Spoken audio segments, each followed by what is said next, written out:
What would become of the One Piece not being gold but a warning? A heed that the world is not bound together by government laws or marine justice, but by the fearful restraint of a few people who have the power of gods in the palms of their hands. We would like to say that Haki is the highest power. Kaido screamed it on the roofs. Roger had defeated the seas without a devil fruit, but be honest, that's survivor bias. When you're standing before a man who can rewrite the laws of physics, or a woman who can tear the soul out of your body simply because you got scared, Haki is no longer a power system. It's a last effort to stay alive. These rule-breaking fruits that transform regular pirates into disasters characterize the world of One Piece. But of the hundreds of powers that we've seen, there's a hierarchy, a food chain, and at the very top, there are fruits that are so fundamentally broken, so conceptually unfair, that they shouldn't exist. Today, we're removing the gloves. We're disregarding the gag characters and the plot armor. We're listing the absolute apex predators of the Devil Fruit Encyclopedia. But we're not merely enumerating statistics. We're posing dangerous questions. We're asking, what if?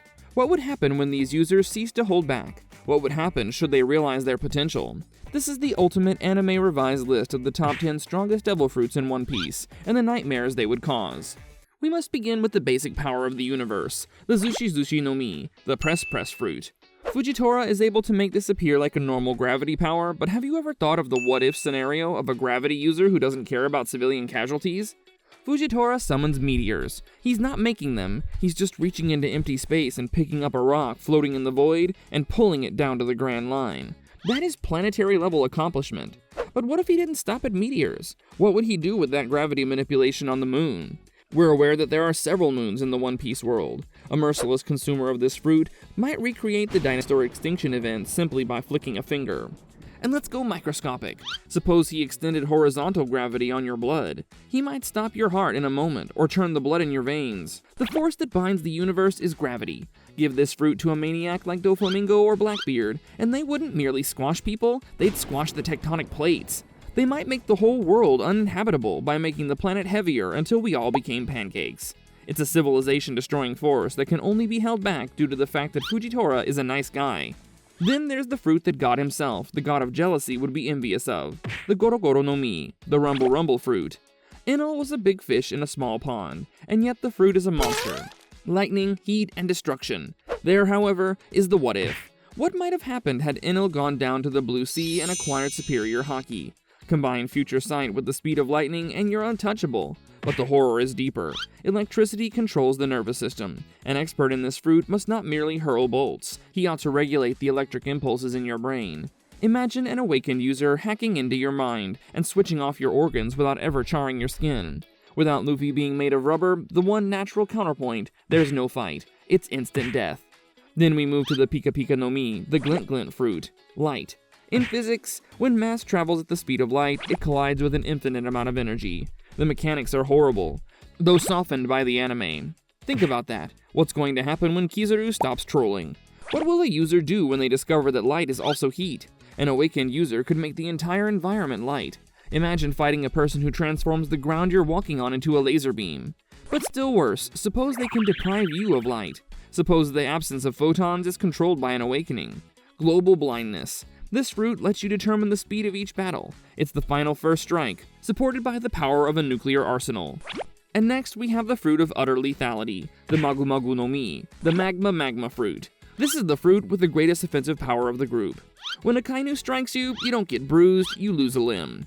However, the what if is about the environment. Punk Hazard has been reshaped forever by a Kainu. Now suppose he awakened this in a populated locality. Suppose that he made the ocean itself magma. We're aware that devil fruit users sink, but what would happen when the user evaporates the water immediately?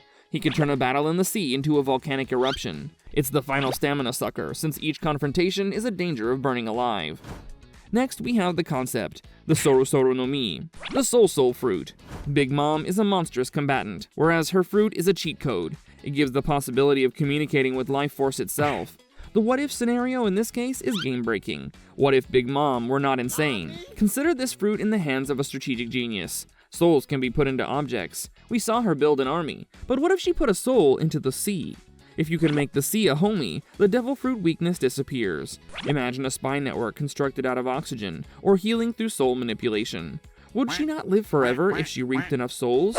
It makes the user a necromancer and a god of nature. It's a one-man army kit.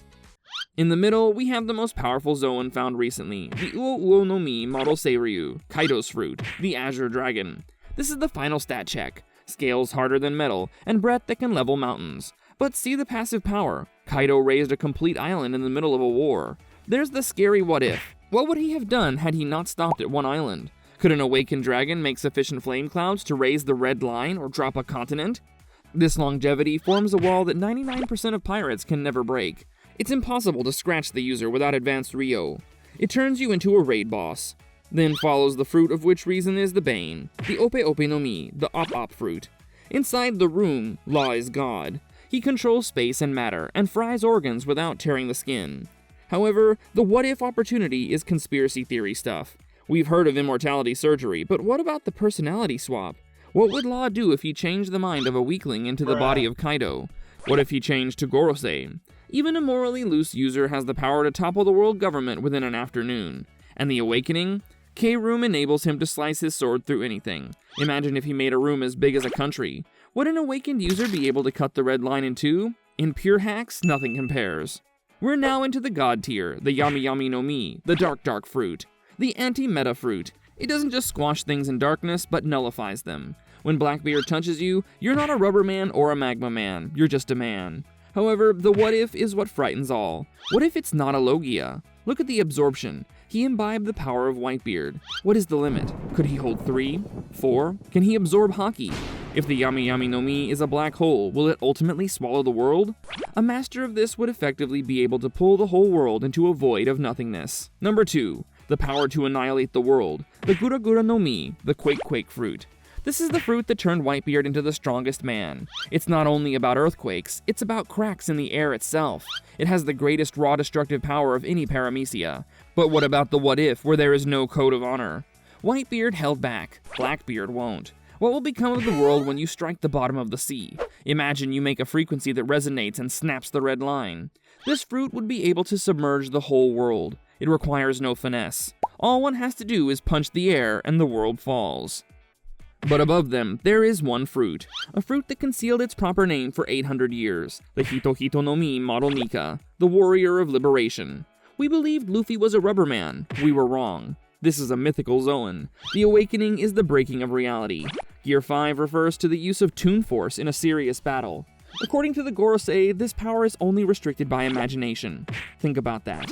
No limit except imagination. What would happen if Luffy thought the ocean was a bouncy castle? What if he thought Kaido's Thunder Bagua was made of marshmallows? This makes it a horror show in case the imagination of the user becomes dark. But what would happen if he supposed that this foe had no existence? It distorts reality as the user pleases. Since the Nika fruit is the sun that restores existence, is the Yami Yami no Mi that devours everything and nothingness? So there you have it, the hierarchy of power, the crashing of the continents under the pressure of gravity, and the rewriting of reality under the banging of the drums of freedom. We're heading to the climax where the Quake fruit, the Darkness fruit, and the Nika fruit will collide, and when they do, the world won't simply shake, it'll be rebuilt. However, this is the last what if. Is the darkness of Blackbeard the natural antithesis of Nika? Will the imagination be swallowed up into nothing?